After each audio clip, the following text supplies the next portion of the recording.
প্রেমমূর্তি ভগবতী ও কল্যাণীয় মাতৃমণ্ডলীর সকল ভক্তচরণে সশ্রদ্ধ দণ্ডবত প্রণতি।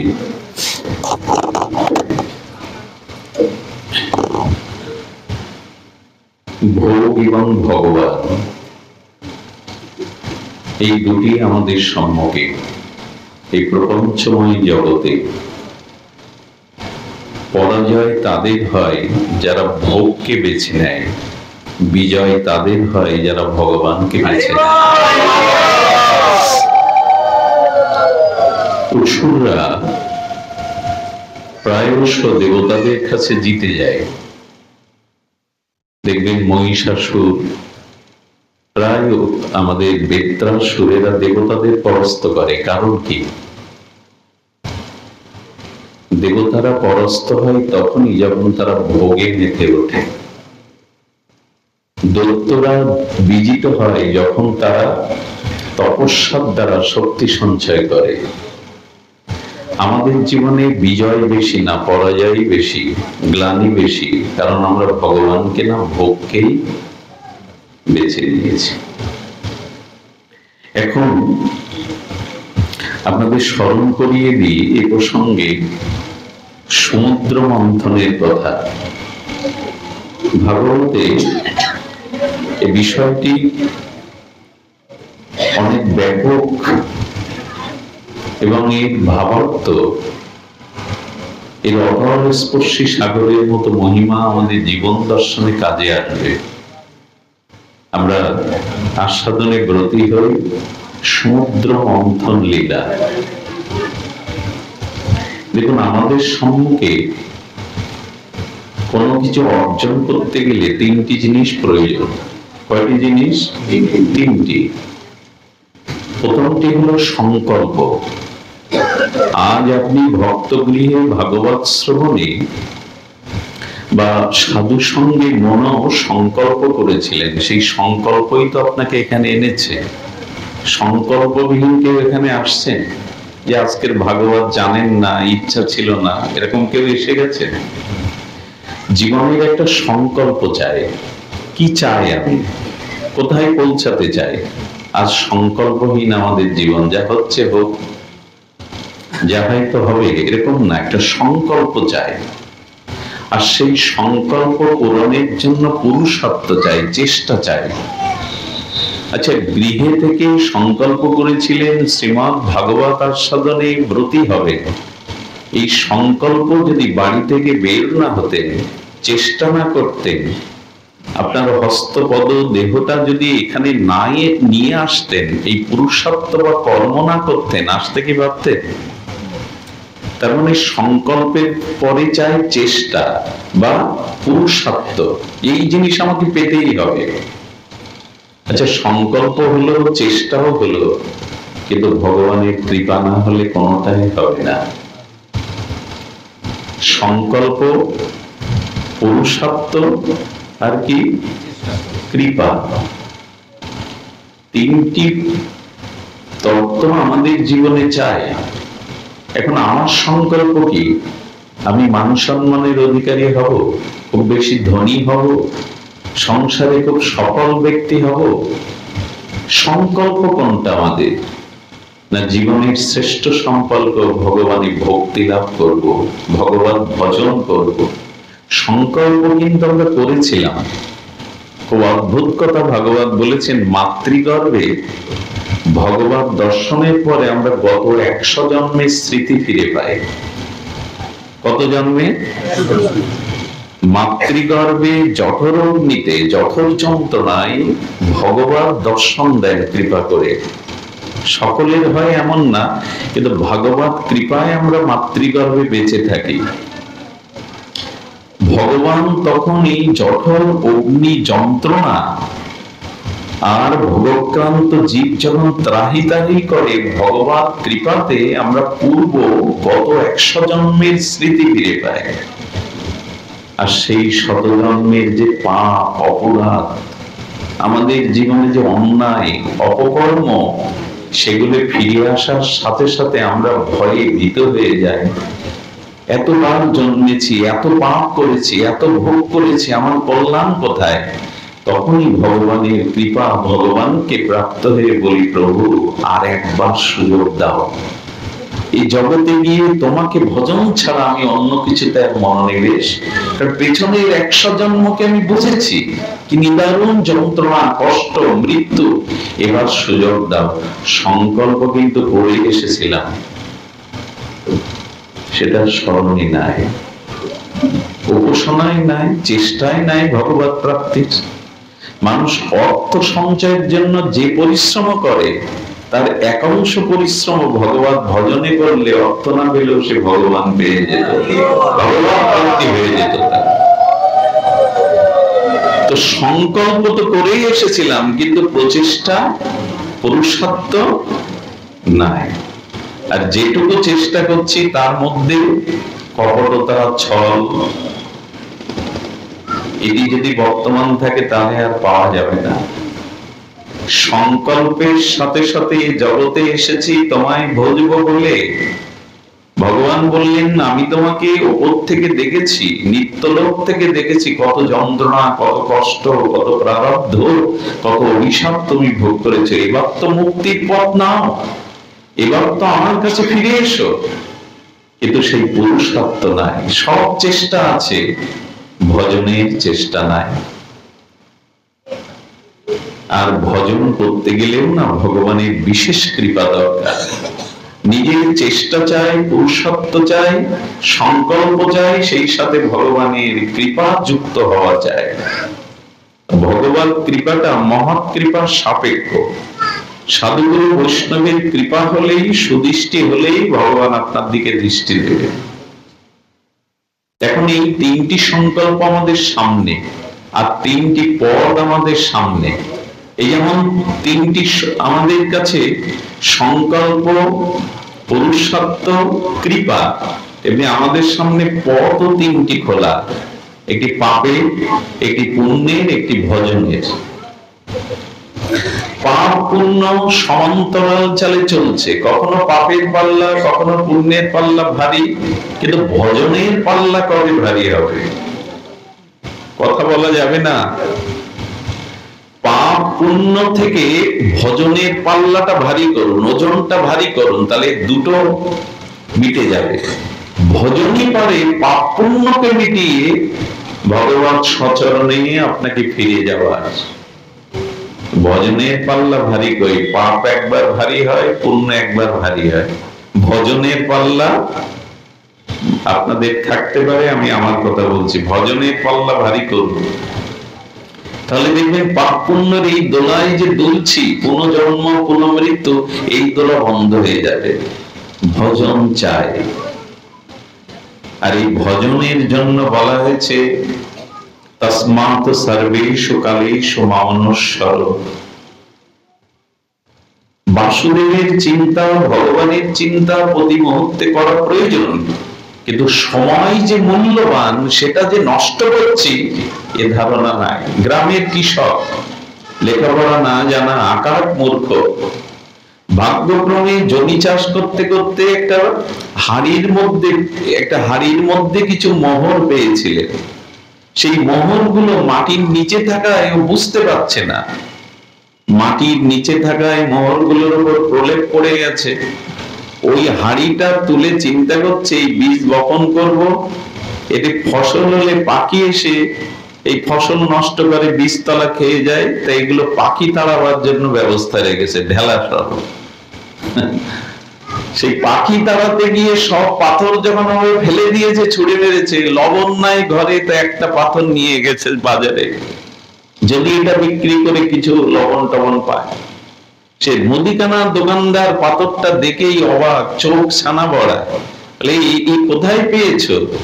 কেন? খেতে চাষ করতে পেয়েছে। বলে আর কিছু ছিল? বলে এক হাড়ি ছিল। কি করেছো?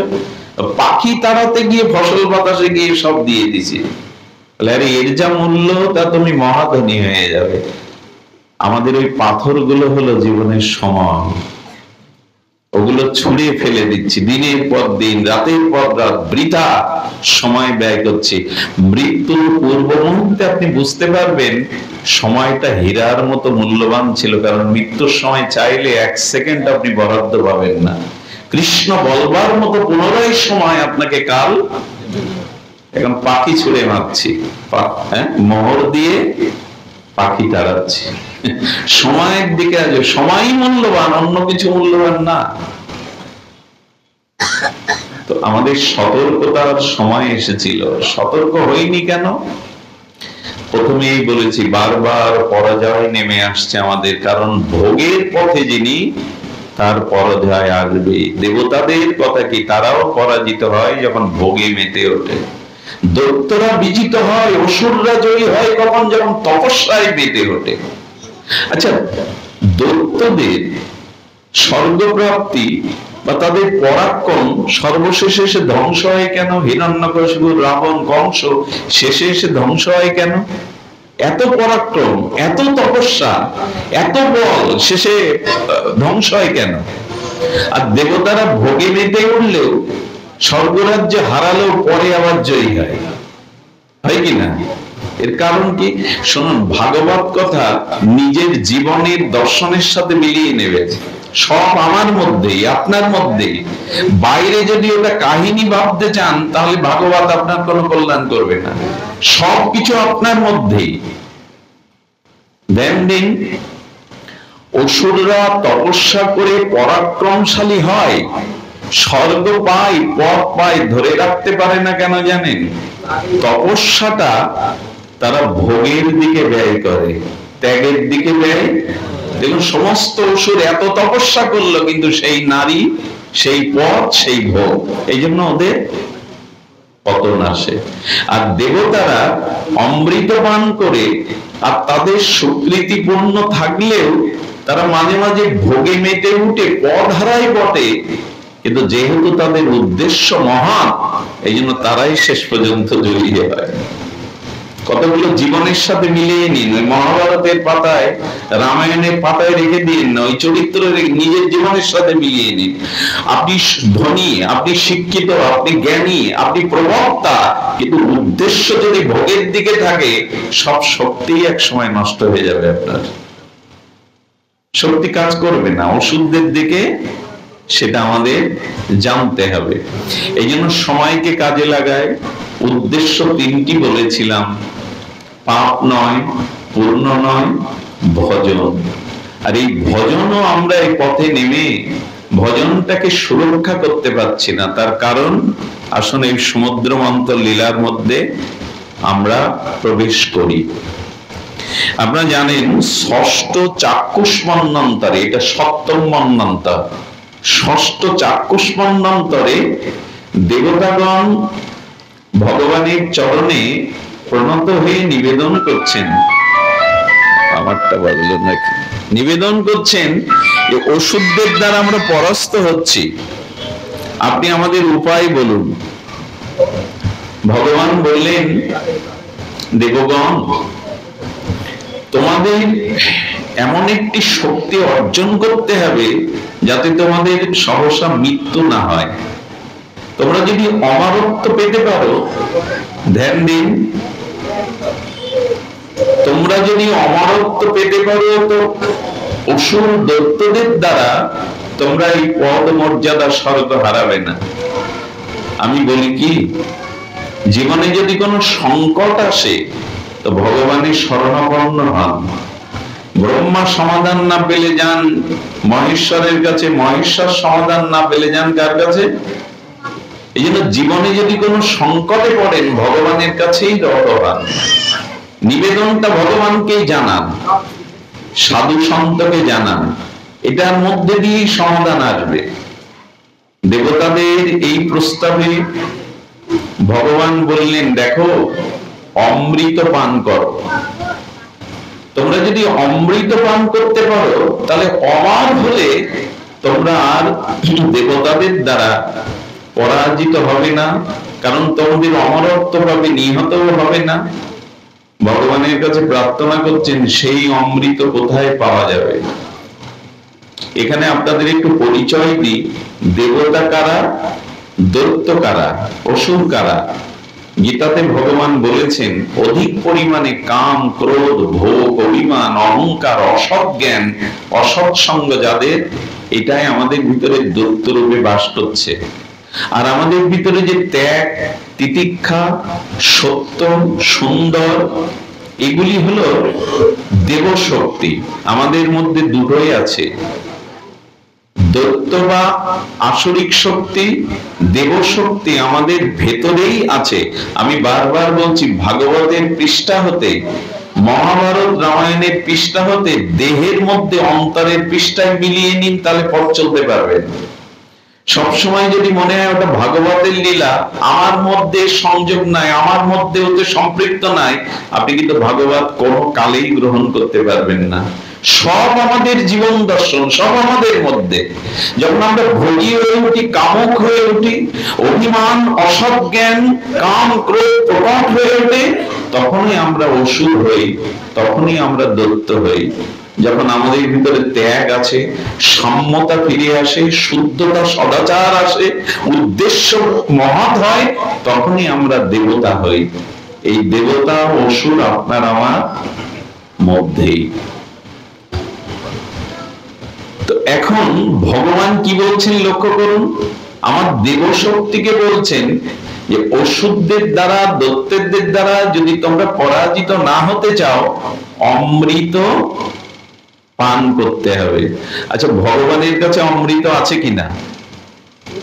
উত্তর দিন, আছে কিনা? তো উনি দিলেন না কেন? ভগবান বললেন অমৃত আছে সমুদ্রের তলে, ওটা মন্থন করে তবে তুলতে হবে। ভগবান অমৃত, তিনি তো অমৃত দিলেন না কেন? ভগবান বললেন অমৃত সাধনা করে পেতে হবে। মন্থন করা মানে, আচ্ছা, ভগবান যদি আপনাকে দর্শনও দিয়ে দেয়, প্রেম ভক্তি দিয়ে দেয়, পাত্র না হলে, ভজন না থাকলে আপনি রক্ষা করতে পারবেন না। এই জন্য ভগবান বললেন অমৃত মানে এখানে ভগবানের প্রেম ও ভক্তি, জ্ঞান। আচ্ছা, অমৃত পান করলে অমর হয়। তুলসীদাস গোস্বামী, মীরাবাই, প্রহ্লাদ, ধ্রুব, এরা মারা গেছে। কারণ কি? এরা কি পান করেছিল? ভগবান প্রেমামৃত, ভক্তির অমৃত, ভজনের অমৃত। এই জন্য তারা, কত রাজা মহারাজারা ভোগী, তাদের নাম মনে আছে, ইতিহাসে আমরা তাদের নাম রাখি, কারণ তারা ভগবত অমৃত জ্ঞান ভক্তি পান। আপনিও আমি অমর হতে পারবো না যদি প্রেম ভক্তি জ্ঞান অমৃত পান না করি। ওই সংসার করে বড় ছেলে মেয়ে, টাকা পয়সা, ভোগ সুখ করে 50-60 বছরের ইতিহাস শেষ। আপনাকে আমাকে কে মনে রাখবে? আমরা তো অমৃত পান করিনি যে আমাদের অমরত্ব গাথা মানুষের হৃদয়ে থাকবে। আমরা পান করেছি বিষয় বিষ, অমৃত পান করিনি। বিষয় বিষ পান করলে কি আর আমাদের হৃদয়ে আমাদের অস্তিত্ব টিকে থাকে? প্রহ্লাদ চরিত্র থাকবে, যতদিন জগৎ থাকবে ধ্রুব চরিত্র থাকবে, মীরাবাইয়ের চরিত্র থাকবে, কারণ তারা ভগবত প্রেম ভক্তি ভজন জ্ঞান অমৃত পান করেছিলেন। এসব এক একটি কথা অত্যন্ত মূল্যবান, প্রয়োজনীয় আমাদের জীবনে। ভগবান অমৃত দিতে পারে না, সেই ভগবান বললেন সমুদ্র মন্থন করো। ভগবান সংকেত দিলেন মন্থন মানে ভজন করো, ভজন না করলে অমৃত পাওয়া যাবে না। এইসব তত্ত্বগুলি আজ আমাদের বড় জানার প্রয়োজন। সমুদ্র মন্থনের জন্য ভগবান বললেন অমৃত তো সবাই চায়, আনন্দ সুখ সবাই চায়, দৈত্যরা চায়, দেবতারা চায়। এক কাজ করো, তোমরা দুই শক্তি মিলে এটা মন্থন করো। তো হরির উপদেশে অমৃত পানের জন্য, আচ্ছা, মন্থন করতে গেলে তো কিছু লাগে, তো মন্দার পর্বতকে ভগবান আনতে বললেন, আর বাসুকী নাগকে সুতা করলেন। ধ্যান দিন, কাকে সুতা করলেন? বাসুকী নাগে। আর মাঝখানে তো একটা স্তম্ভ রাখতে হয়, এটা হলো মন্দারচল পর্বত। আচ্ছা, সেই পর্বতটা যত সমুদ্রে দিতে লাগলো, ডুবে যেতে লাগলো, তা খুঁটি যদি না দাঁড়ায় তো মন্থন করবে কি দুই পাশে? কি তাত্ত্বিক কথা দেখুন। ভগবান তখন একটি অবতার হলেন, কুর্ম নারায়ণ অবতার। কুর্ম নারায়ণ অবতার হয়ে সেই মন্দার পর্বতকে পিঠে ধারণ করলেন। মনে হতে পারে ঠাকুরমার গল্প, মনে হতে পারে অনেকবার শুনেছি, তোমার মুখে আর কি শুনবো, কিন্তু তত্ত্ব শুনুন। ভগবান কুর্ম নারায়ণ অবতার হয়ে সেই মন্দারচল পর্বতকে পিঠের উপরে ধারণ করলেন, না হলে একটা ধরাত না হলে তো মন্থন করা যাবে না। ভগবান বললেন তোমরা যতই মন্থন করো, যতই অমৃত পেতে চাও, আমাকে স্মরণ না করে, আমাকে সাথে না নিয়ে যতই কিছু করতে চাও দাঁড়াবে না, ওটা পূর্ণতা পাবে না। এই জন্য তো গীতায় বলেছে যৎ করোষি জগন্নাসি যজ্জোষি দদাসি যৎ যৎ তপস্যোষি কন্তেয় তৎকুরুষ মদার্পণম সর্বকার্যেষু মাধবম। যা কিছু করতে যাও আমাকে মাঝখানে রাখো। ইটের পরে ইট দিলে দাঁড়াবে না, মাঝখানে সিমেন্ট দাও, দাঁড়াবে কি? ধাক্কা দিলেই পড়ে যাবে। ভগবান বলছে জীবনে যে কর্মই করো আমাকে মাঝখানে রাখো। মন্থন করবে, ভগবান অবতার হয়ে পিঠে ধারণ করলেন। আমি শক্তি না জোগালে, আমার কৃপা না হলে কোন কাজে, সব কাজে ভগবানকে রাখি তো। তা যদি রাখতাম, একটা নববধূর গর্ভে এই বংশের একজন উত্তর পুরুষ সন্তান জন্মাবে। আমরা সেই সাধের অনুষ্ঠানটা কিভাবে করি? ভগবানকে রাখি তো। শ্রাদ্ধের মতো অনুষ্ঠানেও মাংস দিয়ে লোক জোগাড় করে আমরা আমাদের বাহাদুরি দেখায় এত লোক খেতে দিয়েছি। ভগবানকে রাখি তো। সকালবেলা উঠে ঠাকুর ঘরে যাই তো, ভগবানকে একবার সামনে গিয়ে দেখি তো, চা 2-4 কাপ খেলেও চরণামৃত পাই তো, খবরের কাগজ প্রতিদিন পড়লেও গীতার একটা শ্লোক পড়ি তো, লোককে এত নমস্কার, স্যার নমস্কার, স্যার নমস্কার করি, পিতামাতাকে করি তো। এই জিনিসগুলো লক্ষ্য করতে হবে। এই জিনিসগুলো মন্দিরে গিয়ে কত ঘটা করে প্রণাম করি, হাতে জল নেই, ডান দিক ফিরে করতে হবে কি বাম দিক ফিরে, কত কি নিয়ম, অথচ পিতামাতাকেই প্রণাম করি না। দান করতে হয় কি লোক দেখানোর জন্য। মাঝে ঘটনা বললো, এটা জগন্নাথের স্নান যাত্রা হয়ে গেছে না, কিন্তু মাঝে মাঝে জগন্নাথ কথা আসবে। আরে আমাদের কর্ণাটক শহরে এক ভক্ত জগন্নাথ দর্শনে যাচ্ছেন পুরীতে। তো এক শেঠজি দোকানে বসেছিলেন, ধনী ব্যক্তি, বললেন আমার তো যাওয়া হবে না, 100 টাকাটা জগন্নাথকে ভেট দিয়ে দিও, যাও জগন্নাথকে প্রসাদী করে দিয়ে দিও। 100 টাকা নিয়ে পায়ে হেঁটে চলছেন ইনি জগন্নাথে। কিন্তু পথে যারা জগন্নাথের ভক্ত যাচ্ছেন, কেউ ক্ষুধায় কাতর হয়ে কোনো কাঙাল ভিখারি কিছু চাইছে, পথে ক্লান্ত তারা, এখন ওর তো সামর্থ্য নয়, ও দরিদ্র, হেঁটেই যাচ্ছে, তখন বলছি 100 টাকা পকেটে, অথচ কত ভক্ত একটু জল চাইছে, খাদ্য চাইছে, দিতে পারছি না। আর তখন এর 100 টাকা মানে এখন অনেক মূল্য। ও বলেছে পাপ হয় আমার হোক, আমি নরকে যাই, কিন্তু এই টাকা পকেটে রেখে ভক্তদের এই যে জলতৃষ্ণা, ক্ষুধার কাতরতা আমি সহ্য করতে পারবে না। 98 টাকা ভক্ত সেবায় ব্যয় করে পকেটে আছে আর 2 টাকা, ওটাই গিয়ে চড়িয়ে দিয়েছে জগন্নাথ। পাপ হয় আমার হোক, দিয়েছিল 100 টাকা, কিন্তু তোমার জন্য আছে, আর সব আমি ভক্তদের দুস্থদের দিয়ে চলে এসেছি, পাপ হয় আমার দাও, পাপ হয় আমার দাও।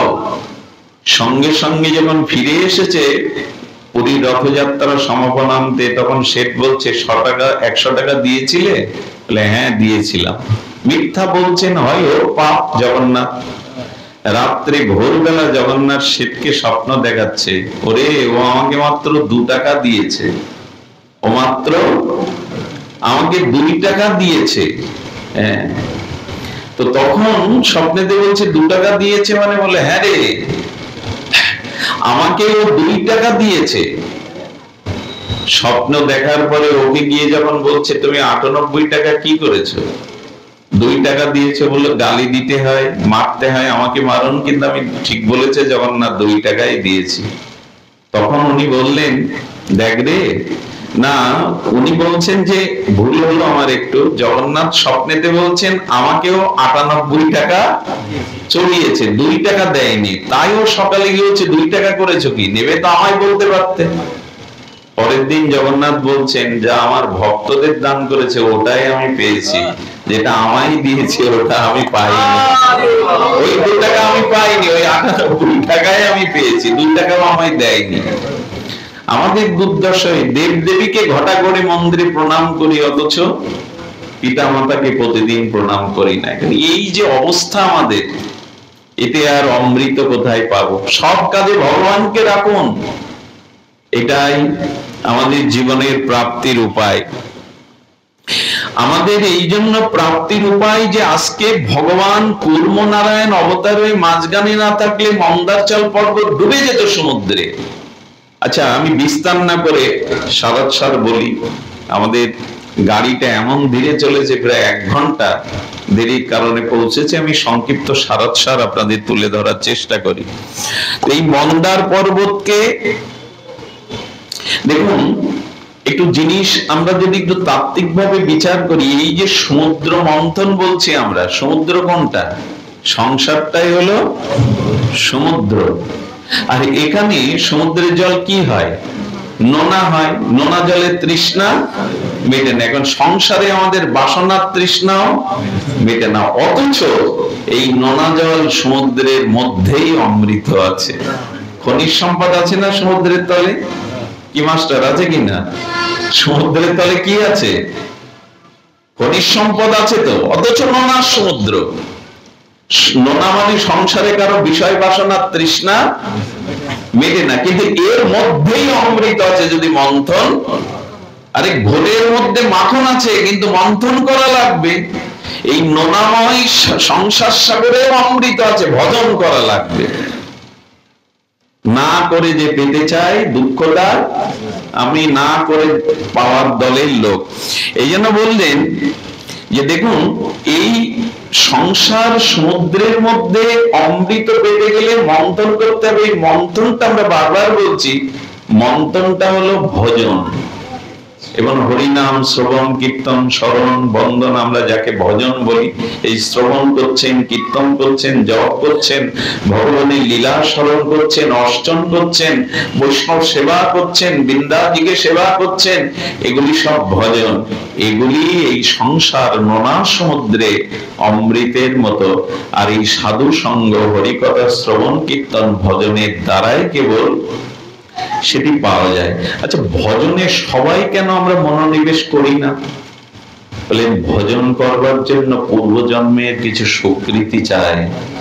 যারা ভজন পথে এসেছে, জানতে হবে তাদের বহু নাম জন্ম নামান্তে জ্ঞানবানাং প্রবর্ধতে বাসুদেব সর্বমিতি সমহাত্মা সুদুর্লভ। তো এই জন্য আমাদেরকে পূর্বজন্মের স্বীকৃতি থাকলেই কেবল ভজনে আসা যায়। যদি না থাকে তো এই জন্মেটা একটু চেষ্টা করুন।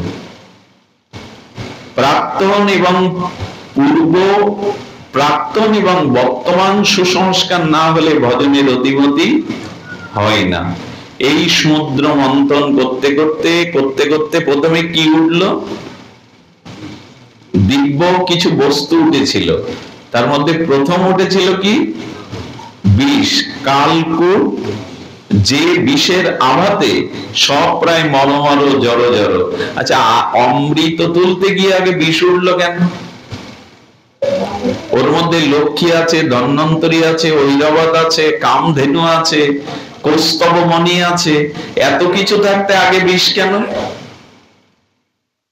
এর কারণ কি? এর কারণ শুনুন। যখন আপনি ভজন শুরু করবেন, যখন ভক্তির পথে আসবেন, তখন প্রথম সাক্ষাৎ উঠবে হলো বিষের।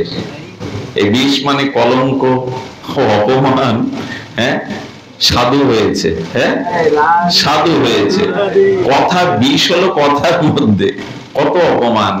এই ক্ষুদ্র জীবনে ছোটবেলা থেকে এই পথে আসতে গিয়ে যে কত বিষ খেতে হয়েছে, কত বিষের যে জর্জরিত হতে হয়েছে। বিল্লমঙ্গল, তুমি মাকে মেরে হাসপাতালে পাঠিয়েছো, তুমি ভাগবত বলো, এই বিষও খেতে হয়েছে।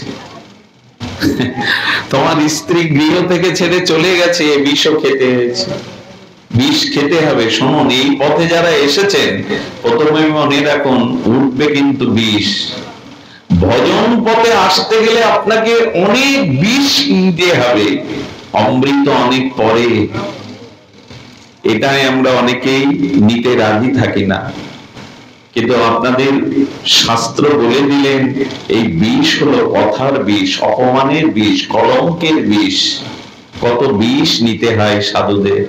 সন্তদের, ঠাকুর হরিদাসের পর্যন্ত লক্ষ্য হীরাকে, আচ্ছা ও কি অপরাধ হরিদাসে? জঙ্গলে বসে বসে নাম করছে, আপন মনে কারো ক্ষতি করে না, তার চরিত্র হরণ করতে রামচন্দ্র খাপাটাবে? ভজন করলেই বিষ আসবে। মীরারও বিষ দিল। কি দিল মীরাকে? প্রহ্লাদকে কি দিল? বিষ আসছে কিনা? অর্থাৎ কষ্ট, যন্ত্রণা, অপমান, কলঙ্ক। তবে হ্যাঁ, কলঙ্কের ভজন পথে এসে যদি কলঙ্কের কাজ করে কলঙ্ক পায়, সেটা কিন্তু পরীক্ষা না। ভজন পথে যথার্থ থেকে যে কলঙ্ক অপমান আসছে, সেই বিষ নিতে হবে আপনাকে। নিজের পথে যথার্থ অটল থেকে যে অপমানগুলো মীরার এসেছিল প্রহ্লাদের, এসেছিল ধ্রুবর, এই সকল সাধুদের আসে, সকল মহাত্মাদের জীবনে আসে। যদি এই বিষকে আপনি হজম করতে পারেন, আর এই বিষ নেওয়ার লোক হয় না, বিষ কেউ নিতে চায় না, নিলোকে ভগবান শঙ্কর। ওই যে বাঘের ছাল পরিয়ে তো গায়ে ছাই মাখা, আচ্ছা বিষ সব দেয় এদের। ওখানে ভগবান বিষ্ণু দাঁড়িয়েছিলেন কি পোশাক পরে, চারি হাত, ব্রহ্মা দাঁড়িয়েছিলেন, কেউ নিল না। আমাদের সমাজে এই হয় কি জানেন, এই পেছনে বস, আমি সামনে বলবো।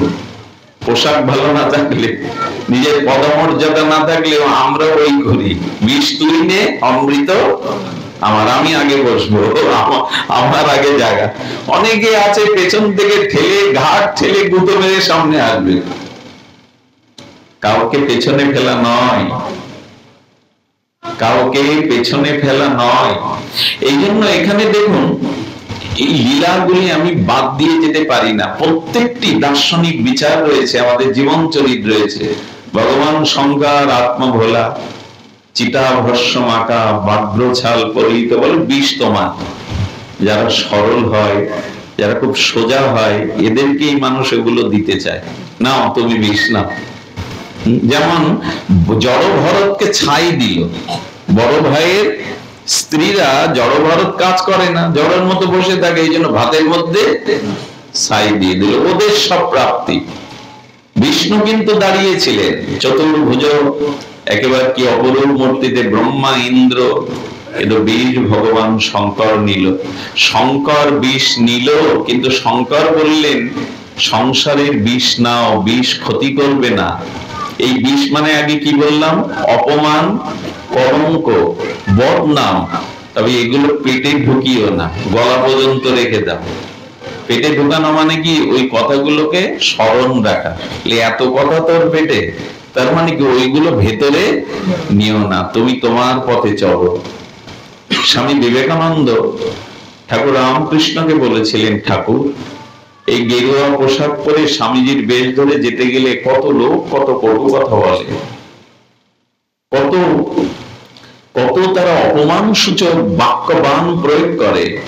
ঠাকুর বলেছিলেন, ওরে নরেন, সেই সহজ সুলভ ভাষায় পরমহংস বললেন, ওরে নরেন, বাজারে যখন হাতি যায় না, তখন কেউ হাতির, সবাই হাতির সামনে এসে দণ্ডবোধ করে, নমস্কার করে গজানন ভেবে, কিন্তু দেখবে সবাই নমস্কার করলেও পেছনে কিছু কুত্তার দল এসে দাঁড়ায়, কুকুর এসে দাঁড়ায়। দেখবেন হাতি ঢুকলেই পাড়ার কুকুর দেখবেন, আচ্ছা একটা কুকুরের স্বভাব দেখবেন, সামনে কেউ আসে ঘেউ ঘেউ করবে না, করে কোথায়? তো নিন্দুক যারা, যারা ভালোর মধ্যে মন্দ দেখে, এরা সব পেছনে ঘেউ ঘেউ করে, সামনে কিছু বলবে না। আমার কথা না, রাগ করবেন না, পরম পুরুষ রামকৃষ্ণদেব বলছেন, ওরে নরেন, কুকুরগুলোর স্বভাব দেখবি সব পেছনে, একটাও সামনে আসবে না। এসে ওরা ঘেউ ঘেউ করতে থাকে, বলে, ও নরেন, দেখেছিস কি রে, হাতির পেছনে ওরা যতই ঘেউ ঘেউ করুক, হাতি কিন্তু মস্তিতে চলে। হাতির চলাটা হলো শ্রেষ্ঠ, কেমন গজরগতি, একটা মস্তিতে চলতে থাকে হেলে দুলে। হাতি একবারও পেছন ফিরে তাকায় না, তার গন্তব্যে, তার গতিপথে সে মস্তিতে চলে যায়। কারণ ভগবান পাওয়া, অমৃত যদি পেতে চাও, পেছনে যে যা বলছে ওদিকে তাকিও না, নিজের পথে চলো। আচ্ছা ওরা কি করে, বেশিক্ষণ টিকে না, বাজার থেকে বেরিয়ে গেলে ওরাও চলে যায়, এক সময় ওরাও থেমে যাবে, ওরাও থেমে যাবে। শিব ঠাকুর বললেন, পেটে নিও না বিষ। ওই যে কলঙ্ক অপমান, ওগুলো আমি কিন্তু আবারও সংকেত দিচ্ছি, কলঙ্কের কর্ম করলে যদি কলঙ্ক আসে তখন এই বুদ্ধি থাকবে না আপনার। কলঙ্ক না করে যদি কলঙ্ক পান তাহলে আপনি হজম করতে পারবেন। দুর্বলতা থাকলে কিছু অর্জন করা যায় না। তো এই জন্য দেখুন, বিষ সাধুদেরও আসে। পরমহংসের গলায় ক্যান্সার, নরেন 11 জন স্বামীজি যতবার যেতেন ঠাকুর জল পর্যন্ত গিলতে পারতেন না, হয়তো ভক্তদের রোগটা নিয়েছিলেন। নরেন একদিন প্রশ্ন করেছিলেন, ঠাকুর শুনেছি শঙ্কর বিষ পান করেছিলেন, নীলকণ্ঠ হয়েছিলেন, আজ বাস্তবে দেখছি জ্যান্ত শঙ্করকে। ঠাকুর যে জল পর্যন্ত খেতে পারে না, যার গলায় ক্ষত রোগ, যতবার আপনার সামনে এসেছে হাসি মুখে ছাড়া আপনি কোনোদিন কালো মুখ আপনাকে দেখেনি, যন্ত্রণা কাতরতা দেখেনি। যদি পারেন সংসারের কলঙ্ক অপমান যন্ত্রণা রোগ শোককে হাসি মুখে বরণ করতে শিখুন, তাহলে বিষ আপনার আর ক্ষতি করবে না, বিষই নীলকণ্ঠ হয়ে যাবে। আজকাল মানুষ শোকগ্রস্ত হয়ে মানসিক বিকার হতে হতে নিজেই রোগগ্রস্ত হয়ে যায়। এই কথাগুলি কি কথা? এটাই অমৃত। ভাগবতে কেন আসে মানুষ? এগুলোই অমৃত দিয়ে দেয়। এই যে মন্থন করছেন, শ্রবণ কীর্তন ভজন করছেন, এর অমৃত এটি।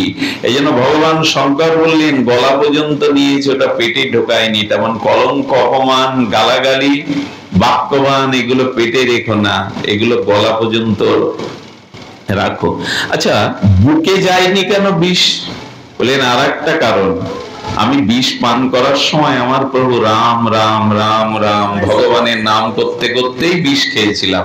তো এক কাজ করো, যদি কখনো বিষ আসে, বিষ তোমার ক্ষতি করবে না, তুমি ভগবানের নাম নিও। ভগবানের নাম নিলে ওটার ভেতরে যাবে না। এই হলো সমাধান। তো কি করেছেন, যখন এমনি করতে করতে বিষ উঠলো, আমরা বিষের কথাটি জানলাম।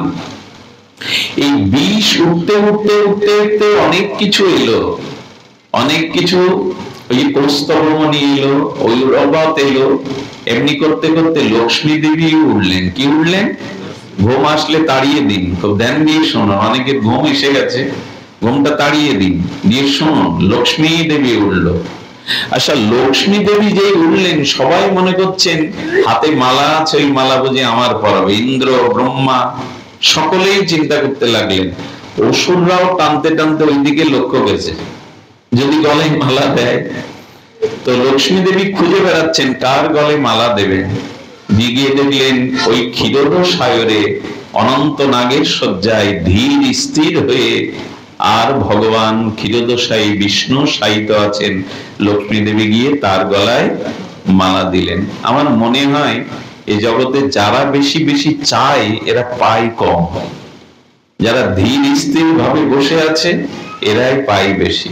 যে যত চায় সে তত বেশি কম পায়। এটা আমরা আমাদের ক্ষুদ্র জীবনে দেখেছি। চাওয়া মানুষগুলো জীবনে পায় খুব কম। ওই দেখুন, দেবতারা চাইছে, ইন্দ্র চাইছে, ব্রহ্মা চাইছে, অসুররাও চাইছে, কিন্তু বিষ্ণু স্থির হয়ে বসে আছেন। আর একটা জিনিস বলি, বিষ্ণু স্থির হলেও কিন্তু লক্ষ্মী স্থির না। এই জন্য লক্ষ্মীকে সদ্ব্যবহার করবেন, নালে লক্ষ্মী থাকবে না। লক্ষ্মী যদি একবার এসে পড়ে, অর্থাৎ ঐশ্বর্য সম্পদ যদি এসে থাকে, বেশি দিন টিকবে না। যতক্ষণ থাকে লক্ষ্মীকে কাজে লাগান। লক্ষ্মী কার কাজে লাগলো? উঠলো লক্ষ্মী, লাগলো কার কাজে? কার কাজে লাগলো? বিষ্ণুর কাজে। অর্থাৎ লক্ষ্মী যদি ঐশ্বর্য ধন হয় তো ভগবানের কাজে লাগাও, তাহলে ওই লক্ষ্মী স্থায়ী হবে। ওইখানটায় আমরা অপারগ। লক্ষ্মীকে আমরা ভগবানের কাজে লাগাই না, ভোগের কাজে লাগাই। কত বাড়িতে দেখবেন একটা বাথরুম ল্যাট্রিন তৈরি করা 1 লাখ টাকা খরচ করে, অথচ ঘরে ঠাকুরের আসনটা সুন্দর করা না। একে কি বলে? লক্ষ্মীকে কাজে লাগানো। দিল্লিতে বড় বড় শহরে এখন ল্যাট্রিনের মধ্যেও কালার টিভি, ওখানে বসে মোবাইল চালানো যাবে। সম্পদ কোথায় ব্যয় করতে হবে বর্তমান জগতের মানুষ জেনে ফেলেছে। সৎ কাজে ব্যয় করি, সৎ কাজে ব্যয় করি। বাড়ির পাশে একটা রাস্তা, আমাদেরই বাচ্চা কাচ্চা পাড়া থেকে স্কুলে যায়, কখনো পড়ে যায়, ওটা ঠিক করার আমাদের চিন্তা নেই। সরকার কবে করবে? গ্রাম প্রধান কবে করবে? ছোটবেলায় মনে পড়তো, আমার এক বন্ধু ছিল, ও করতো কি, পাড়ায় তখন কাদা হতো, আমাকে ডেকে নিয়ে কলা গাছ, বাঁশ লোকের ঝাড়ে আমরা কাটতাম, কেটে ওই কাদাগুলো কেকে কেকে পথের খোটা ইট দিয়ে কলা গাছ দিয়ে যাওয়ার রাস্তা তৈরি করতাম। যখন মানুষ হেঁটে যেত না, দূর থেকে পরম আনন্দ পেতাম যে তৈরি করা পথেই মানুষ চলছে। অর্থ সামর্থ্য থাকলে একটু ভগবত কাজে, সমাজের কল্যাণে ব্যয় করুন, ওই লক্ষ্যে কিন্তু উপযুক্ত কাজে লাগবে। লক্ষ্মীকে যেন তেন কাজে ব্যবহার করলেই লক্ষ্মী কিন্তু থাকবে না। সৎ পথে যদি লক্ষ্মীকে ঘরে আনেন, পরিশ্রম করে, 7 পুরুষ স্থায়ী হবে।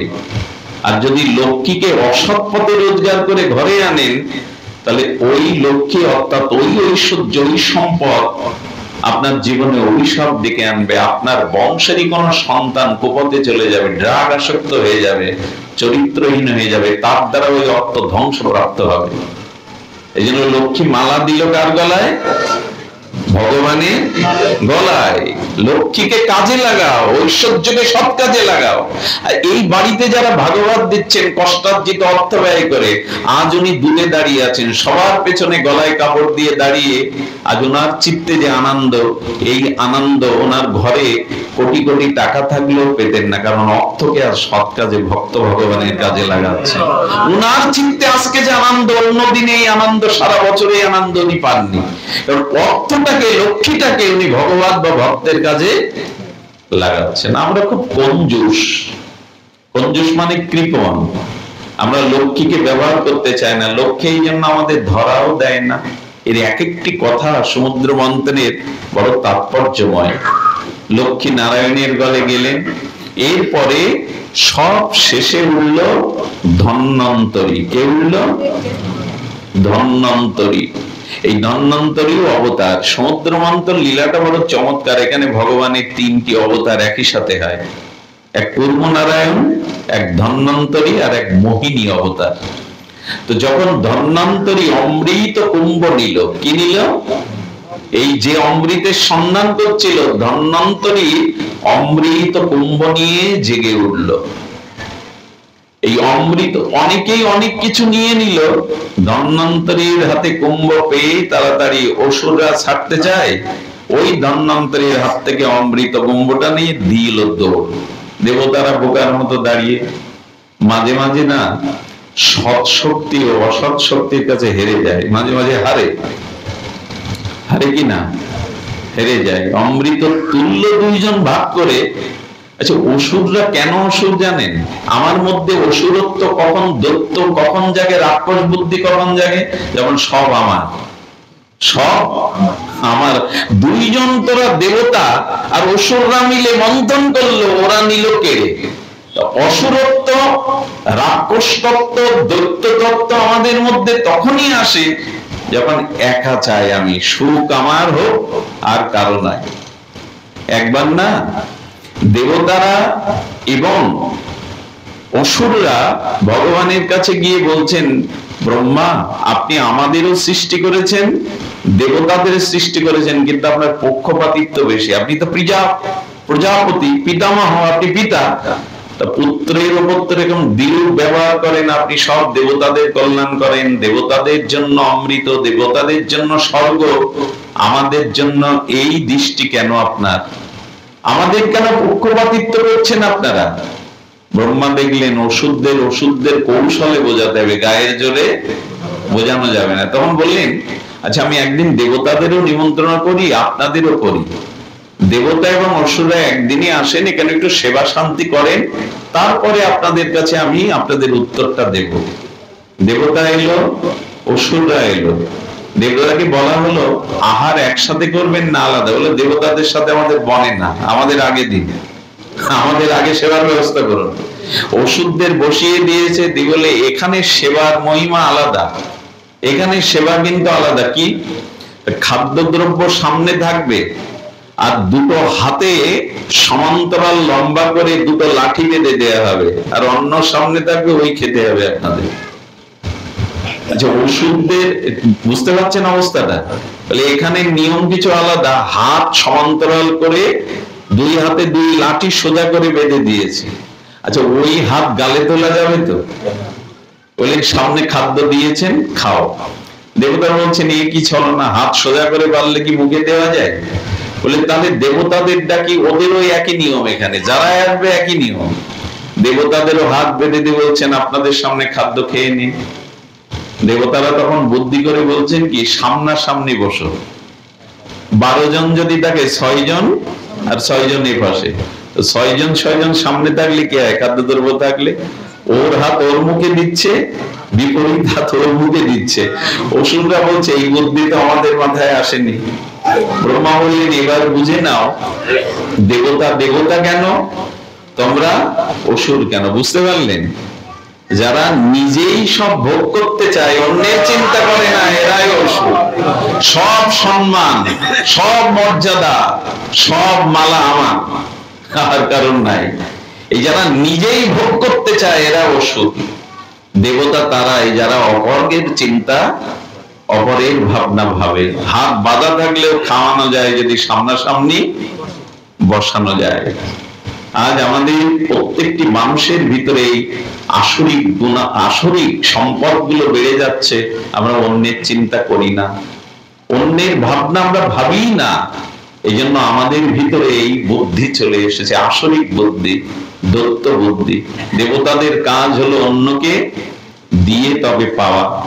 সুধীজন, আমার বলবার অভিপ্রায় ছিল অসুররাও তেমনি অমৃত কলস নিয়ে নিল। দেবতারা হাওমা করতে লাগলো, প্রভু পরিশ্রম করলাম, অমৃত উঠলো, কিন্তু পেলাম না তো।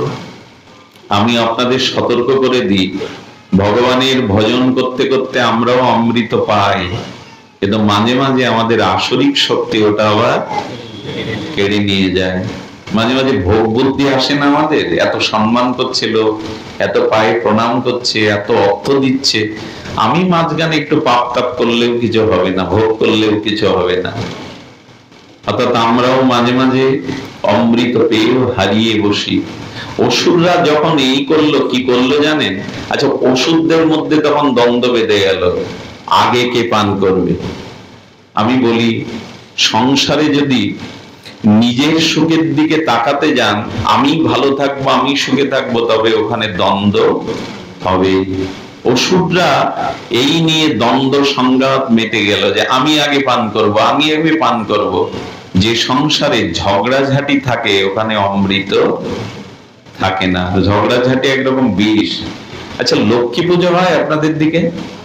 মানে প্রতি বৃহস্পতিতে না, বছরে যে শ্যামা পূজা, কালী যে লক্ষ্মী পূজা হয়, ওই সময় আমি ছোটবেলাতে দেখতাম পুরোহিত এসে লক্ষ্মী পূজার আগে অলক্ষ্মী পূজা করতে হয়। অলক্ষ্মী পূজা আছে না, প্রচলন আছে। সে গোবর দিয়ে কলার খোলাই করে ঢেড়ি পেটাতে পেটাতে, কুলো পিটাতে পেটাতে রাস্তার 3 রাস্তার মোড়ে রেখে এসে, তবে আমি পুরোহিতদের কাছে জিজ্ঞেস করতাম এটা আবার কি প্রথা। বলছেন অলক্ষ্মী বা আলক্ষ্মীকে 3 রাস্তার মোড়ে না এনে লক্ষ্মী পূজা করা। এর মানে কি? এর মানে সংসারে যে অশান্তি ঝগড়াঝাটি আছে ওটা পিটাতে পিটাতে 3 রাস্তার মোড়ে রেখে এসো, নাহলে লক্ষ্মী বলবে না তোমার ঘরে। সনাতন দর্শন গুলো এরকম বুঝিয়েছে আমাদের, আমরা বুঝিনি। আরে অলক্ষ্মীকে বের করে দিয়ে এসো। যায় যায় বৌমা শাশুড়িতে এই যে দ্বন্দ্ব, এটা সংসারে অমৃত দেয় না। অসুররাও দ্বন্দ্ব করে কেউ অমৃত পাচ্ছে না। আজ এই সারটুকুই নেই। এক বৃদ্ধ শাশুড়ি মা এসে আমাকে বলছেন, বাবা একটু বিষ দিতে পারো? সাধু হলে তো তাদের কাছে যায়, সাধু না হলেও যায়। কেন বিষ চাচ্ছেন? আমার আর বাঁচতে ভালো লাগে না, বৌমা এই করে তাই করে, আর এই দেখতে দেখতে কিছু বলতে গেলে আর গালাগালি দেয়, আমি আর বাঁচতে চাই না, বিষ খেয়ে মরতে যাই। সমাধান আছে? আমি বললাম সমাধান আছে। কি? তার চোখ বন্ধ করে থাকতে হবে। এবার ওই যে ছেলে এসে বৌমার হাতে কিছু দেয়, কি এনে দিল, এই যে দেখলো না কি এনে দিল, এতেই জ্বালা ধরে যায়, তাই না? আমি বলি কি, বয়স একটু বেশি হলে চোখ দেখা বন্ধ করুন। যদি দেখতে হয় ঠাকুর ঘরের সামনে বসে রাধা মাধবকে দেখুন, সংসারের কাজকে ছেড়ে দিন। আর না, অনেক কিছু হয়েছে, কিন্তু যত বয়স হয় তত কে এলো, কে গেল, কে কি প্যাকেটে করে আনলো, কি ঘরে বসে গল্প গুজব, এইগুলো দেখার কি দরকার আপনার? সব জায়গায় এই অশান্তির কারণ। আর একটা জিনিস বলি, বৌমা হয়ে যারা লোকের ঘরে যান, জানতে হবে যে ইনি এই সংসারটাকে বহুদিন ধরে গড়ে তুলেছেন। যাকে স্বামী রূপে পেয়েছি তিনিও ওনার গর্ভ থেকে এসছেন। তাই আমি আমার সংস্কার, আমার মত ওনার উপরে চাপি না দিয়ে ওনারও মত কিছুটা সহ্য করতে শিখি। আমরা যেন লোকের বাড়িতে যখন যেতে হয়, অন্যের বাড়িতে বধূ হয়ে, এক দার্শনিক বলেছিল, বিল্বমঙ্গল বলে দিও ব্যাসপীঠে, একটা বধূ যখন শ্বশুরালয়ে যায় তার মাথায় এই বুদ্ধিটা দিয়ে দিও, তুমি ওদের বোঝা হতে যেও না, বোঝা নিতে যেও। তুমি ওদের বোঝা হতে যাচ্ছ না, বোঝাটা। আর আমাদের বাবা মাও আছে, যাওয়ার সময় নাকি মেয়ের পা ধুয়ে দিয়ে কাঁদে, এরকম একটা দৃশ্য হয় নাকি? কাঁদে। তো মায়েদেরকে বলা হলো, মা তোমার মেয়ের কাছে যদি 3টে জিনিস দিতে পারতে, অনেকাংশ ওই সংসারেরও লক্ষ্মী হতে পারত, অশান্তি দূর করতে পারত। মা যদি যাওয়ার সময় একখানা গীতা দিয়ে বলতো, প্রতিদিন ওই গৃহে গীতা অর্চন এবং গীতা পাঠ করবে, এই হলো তো সম্পদ। দ্বিতীয়, যদি রাধা মাধব বিগ্রহ দিয়ে বলতো, আজ থেকে ওই গৃহে এই বিগ্রহকে প্রতিষ্ঠা করে নিত্য সেবা পূজা করবি। আর যদি আর একটা মন্ত্র শিখিয়ে দিত, গুরুজনদের সকালবেলা উঠে অন্তত একটা করে, বিশ্বাস করুন যার সাথে আপনার অনেক মনোমালিন্য আছে, সে যদি আপনার পা ছুঁয়ে প্রণাম করে, তবে পূর্বের সমস্ত ব্যথা বেদনা রাগ জল হয়ে যায়। প্রণামের এরকম মহিমা আছে। আজ করে প্রণাম, স্বামীকে করে, শ্বশুর শাশুড়িকে করে, সব কিছুই নষ্ট হতে বসছে। কথাগুলো কি মন গড়া? মন গড়া নয়। খুব বড় বড় কথা বলে আকাশে উঠলে পড়ে যাব। সংসারে যে শান্তি আনতে পারলো না, সে কোথায় শান্তি পাবে? বৃন্দাবনে গিয়ে পাবে না। এই জন্য শাস্ত্রে বলছেন, অসুররা অমৃত পেয়েও পান করতে পারছে না, কারণ ঝগড়াঝাটি। কে আগে পান করবে? তো সংসারে যদি অশান্তি থাকে, ঝগড়াঝাটি থাকে, সেক্ষেত্রে অমৃত সেখানে থাকবে না। এই অমৃত নিয়ে যখন দেবতারা প্রভৃত হলো, তখন আবার ভগবান তখন বলছেন, এবার আর শক্তি দিয়ে কাজ হবে না। কি দিয়ে কাজ হবে? বুদ্ধি দিয়ে। ভগবান আর এক অবতার হলেন। কি অবতার? মোহিনী অবতার। কি অপূর্ব সমুদ্র মন্থন! এক লীলার মধ্যে ভগবানের 3টে অবতার হয়ে গেল। ধন্বন্তরী, পূর্বনারায়ণ আর মোহিনী।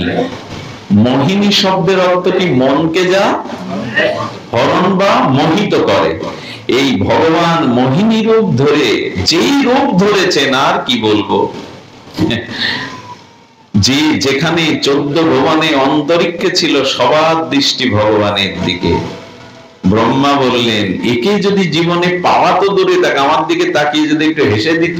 অনেক পুরুষও তাই মনে করে, ও যদি আমার দিকে তাকিয়ে হাসতো। কি দুরবস্থা দেখুন! ভগবান দেখাচ্ছেন, আমি মোহিনী রূপ ধরে এসে ব্রহ্মা পিছনে ছুটছে, আর শঙ্কর ওই দিকে তাকিয়ে আছে। দেবতাদের তো কথাই নেই, দেবতার বড় হা হয়ে গেছে, ওদের আর খাওয়া ঘুম নেই। কোথায় অমৃত? ওকে পেলেই হয়। অসুররা তো অমৃত সামনে রেখে বিস্ময়, আরে ষাট সব, একে পেলে হয়। দেবতাগণ অন্তরিক্ষে সবাই ওই দিকে তাকিয়েছে। আমরাও মোহিনী রূপে ফেসে গেছি। আমাদেরও যা কিছু ওই জায়গায় সব আটকে গেছে। মোহিনী রূপে আমরাও ফেসে গেছি। সুধীবৃন্দ, একটা জিনিস জেনে যান, এই জগতে যদি রমণী বিষয়ে মোহ দূর না হয়, তার জীবনে কোনো কিছু প্রাপ্তি সম্ভব নয়। বাহুবলে যদি আপনি পৃথিবীর আর্ধেক জয় করেন, আপনি বীর না। কারণ ওই বাহুবলে পৃথিবীর আর্ধেক ভূমি যে জয় করেছে, সেও রাতের অন্ধকারে কোন সুন্দরীর পরাঘাত খায়।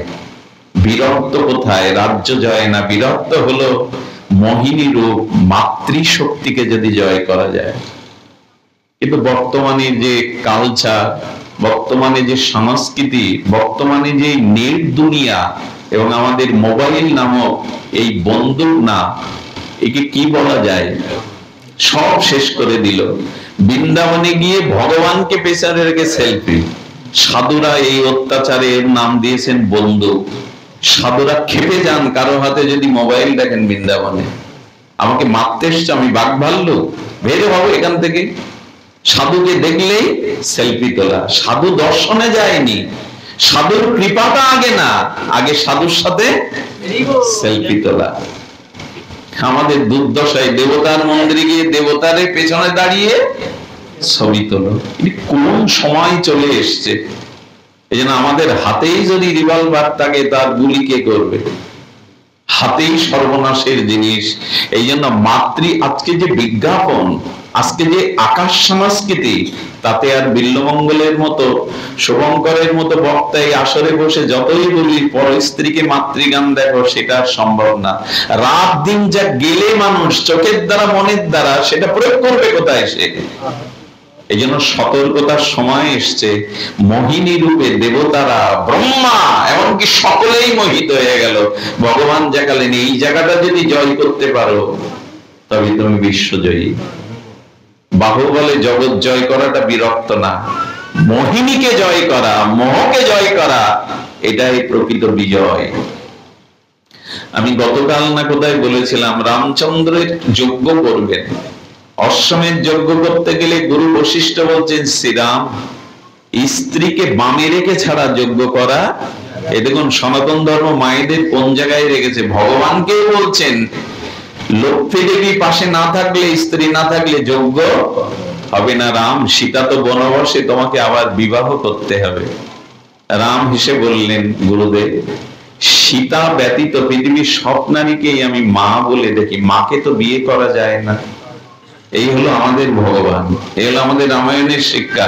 মাকে তো বিবাহ করা যায় না, সব নারীকেই আমি এক পত্নী ধরো। রঘুপতি রামচন্দ্র বললেন, সব মায় আমার কাছে। আরে মন্দাদরী রাবণ বধের দিনে রামকে দেখতে গিয়েছিলেন, মন্দাদরীর গায়ে রামের ছায়া পড়ে, তাতে মন্দাদরীকে প্রণাম করে বলছেন, মা, সন্তানের ছায়া অঙ্গে পড়েছে, ক্ষমা করে দিও।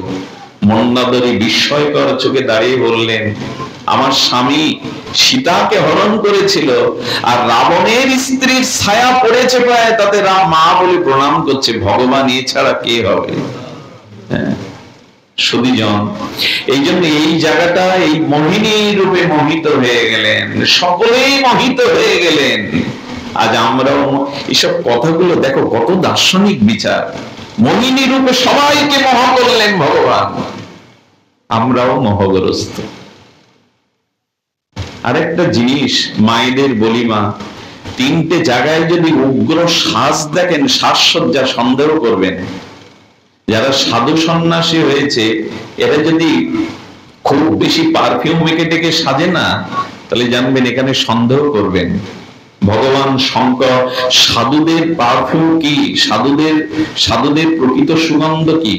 যে যত ভগবানের নাম করে, ভজন করে, ধীরে ধীরে তার হৃদয় থেকে পাপ চলে যেতে থাকে। আর যত হৃদয়টা পরিষ্কার হতে থাকে, পাপ চলে যায়, তত তার হৃদয় থেকে সুগন্ধ বেরোয়, দিব্য গন্ধ বেরোয়।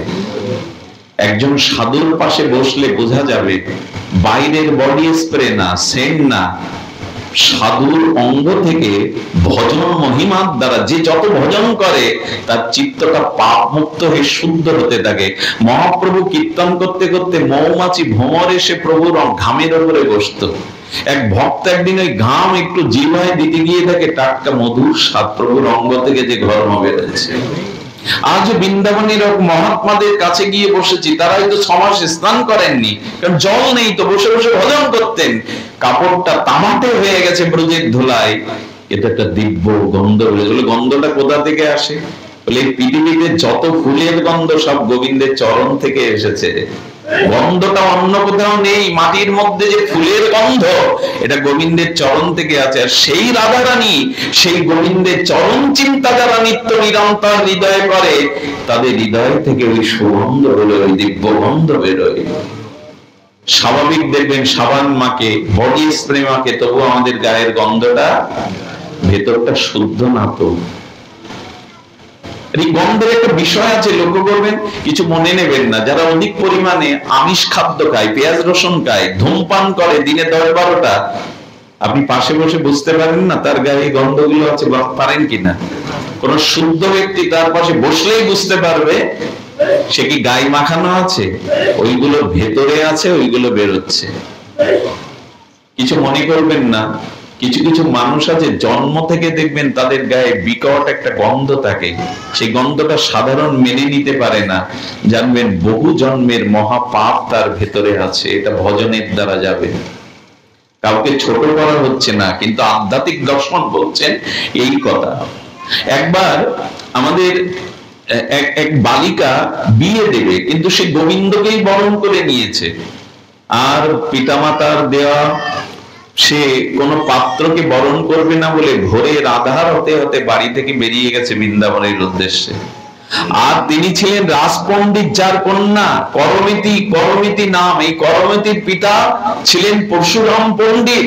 তিনি রাজাকে বলছেন আমার মেয়ে বিবাহ করবে না, গোবিন্দকে বরণ করেছে, ব্রজের পথে আপনি সেনা দিয়ে আমার মেয়েকে উদ্ধার করুন। ঘোড়ায় চড়ে সেনারা যখন পেছনে আসছে মরুভূমির, এটা জয়পুরের ঘটনা, মরুভূমির মধ্যে মেয়েটা দেখছে, করমিতি দেখছে, আমার তো আর বাঁচবার উপায় নেই, ধরে নিয়ে গিয়ে জোর করে বিয়ে দেবে, কিন্তু আমি বরণ করেছি তো গোবিন্দকে। কি দেখলেন জানেন?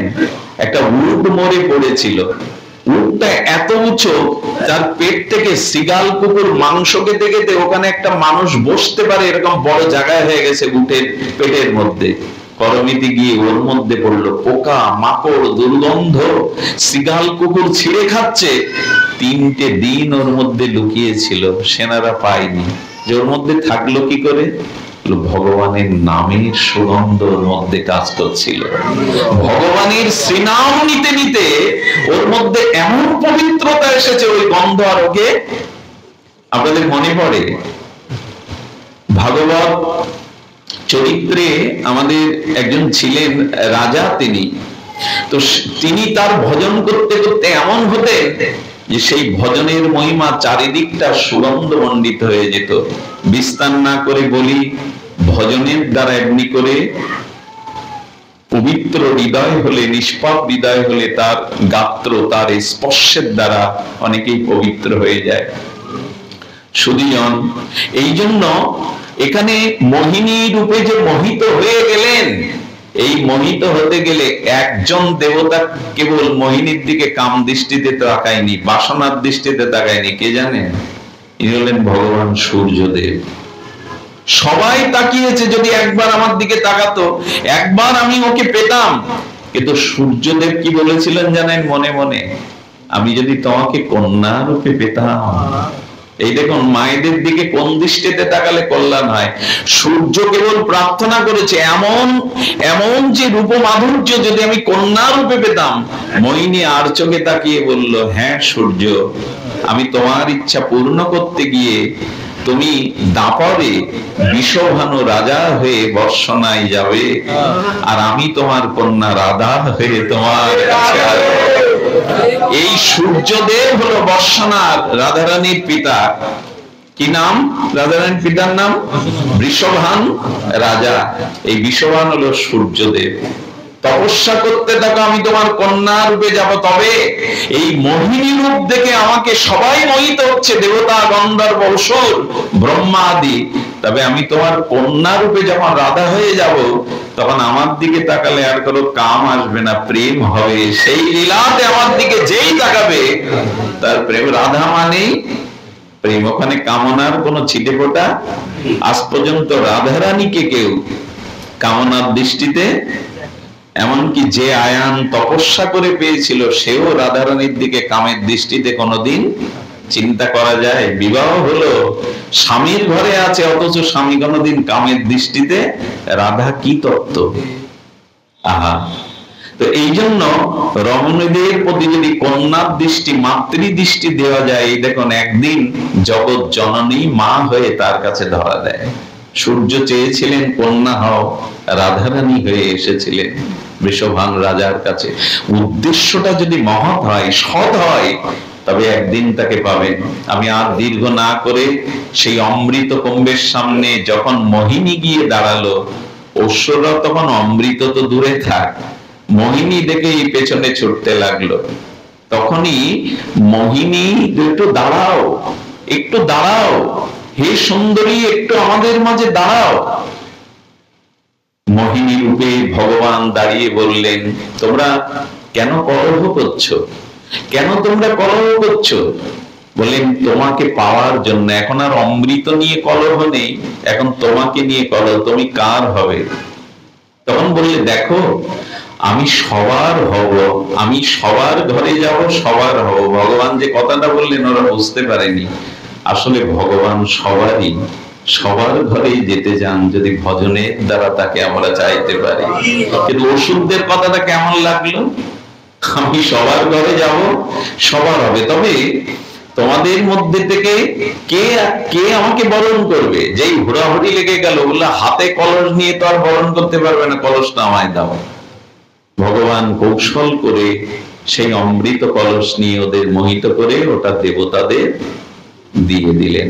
আমার বলবার বিশ্রাম পর্বে চলে এসেছি।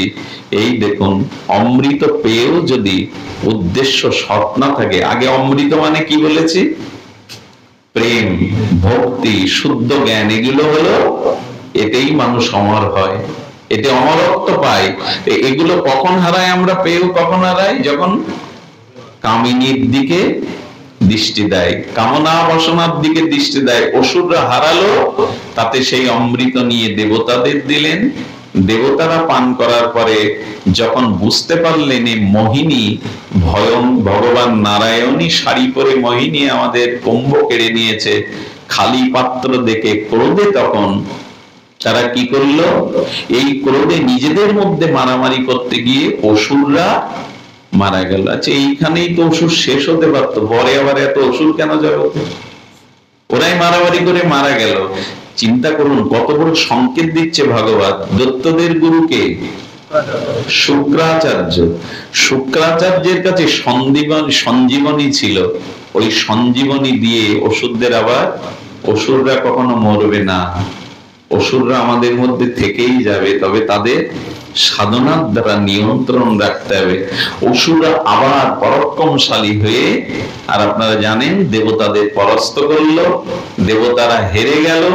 ওই যে দেবতারা অমৃত ভোগে মেতে উঠল, হেরে যাওয়ার পরে যখন বলি অর্থাৎ প্রহ্লাদের পুত্র বিরোচন, বিরোচনের পুত্র বলি, দত্তরাজ বলি যখন স্বর্গের রাজা হলেন, ইন্দ্রের সিংহাসনে বসতে গিয়ে গুরু শুক্রাচার্য বললেন ওই আসনে বসতে গেলে 100টা যজ্ঞ করে তারপরে যোগ্যতা অর্জন করে বসতে হয়। উনি যজ্ঞ শুরু করলেন, 99টা হয়ে গেল, একটা যজ্ঞ এইটা সম্পন্ন করলেই তিনি ইন্দ্র হবেন, আর কখনো ইন্দ্র এই আসনে বসতে পারবে না।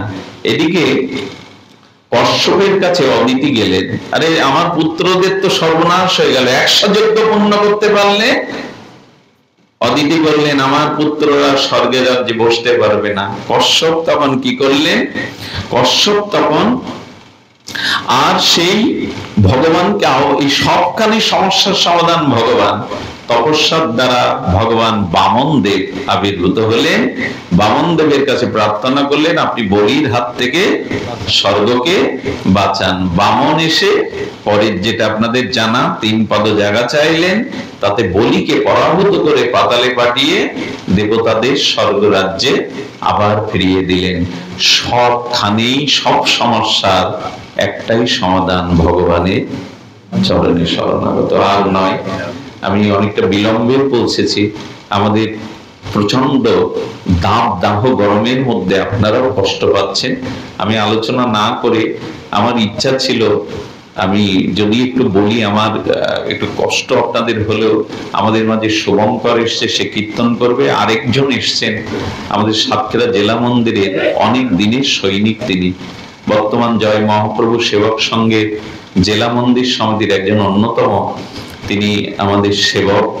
আমি জগতের পদকে বড় করে দেখি না, তিনি সভাপতি অমুক তমুক, কিন্তু তাকে আমি 2 মিনিট একটু আহ্বান করছি আপনাদের একটু প্রণাম জানাবার জন্য। আমাদের শ্রদ্ধেয় আনন্দ দাস